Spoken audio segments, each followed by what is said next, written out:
افغانان ډیر زیات خوشحال ول چې اوربند به کیږي او په دې رخصتیو کې به خپل کلی ته ځو، خپل کلیوال او خپل خپلوان به ووینو. خو ملګرو ډیر بد خبر لرو، راځي چې اسلامي امارت ولې غوسه شو او چې ویلې د اوربند په هکله او کومه ډله د اوربند مخالفت کوي او ولې نه کوي. قدرمنو لیدونکو او مینوالو، السلام علیکم. ستړي مشئ. داسې مهال چې د هیواد دننه او بهر ګڼ شمېر رسنۍ د طالبانو له لوري د لس ورځني یا هفتهیز اوربند خبرونه خپروي، طالبان وایي تر دې دمه د اوربند په اړه کوم تصمیم نه دی نیولی، بلکې دوی غوسه هم شول. د جګړې د کمښت په تړاو مشورې روانې کړې دي.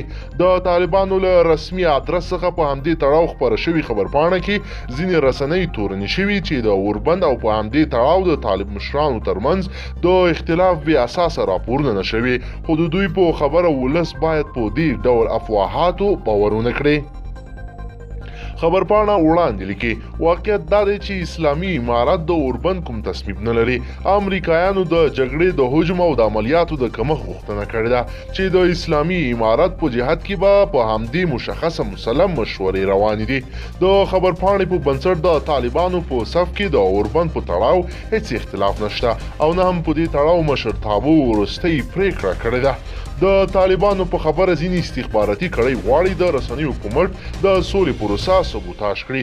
ځینې مغرضې استخباراتي کړۍ د رسنیو په مټ هڅه کوي چې روانه مذاکراتي پروسه د تشویشونو، بې ځایه خوشباوریو او کاذبو معلوماتو خپرولو په مټ سبوتاژ کړي.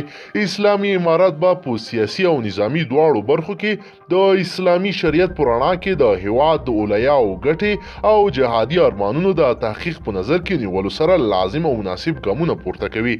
ان شاء الله د اوربند په تړاو د پروپاګند په اړه د اسلامي امارت د ویان وضاحت. طالبان داسې مهال د اوربند په تړاو خپاره شوي راپورونه ردوي چې په تیرو څو ورځو کې ځینو رسنیو داسې راپورونه ورکړل چې ښودله طالبان به لس ورځني یا هم اونیز اوربند سلا شي. ملګرو هیله لرو چې اوربند وشي او شته ناخوالو څخه خلاص شو. د حکومت څخه غواړو چې هر رقم کیږي اوربند باید وشي. افغانستان بې طرفه علماو وایي چې موږ به په لومړیو کې قندهار ته ولاړ شو او بیا کوټې ته، ترڅو له طالبو مشرانو سره وغږیږو چې اوربند وکړي او بین الافغاني مذاکرات شروع کړي. او له طالبانو هم غوښتنه دا ده چې راځئ تیر شئ له پردیو مزدوریو، راشئ خپل وطن ته، وطن مو جوړ کړئ، ښه کار وکړئ چې ولس درپسې ودرېږي او ولس سره مو مینه پیدا شي.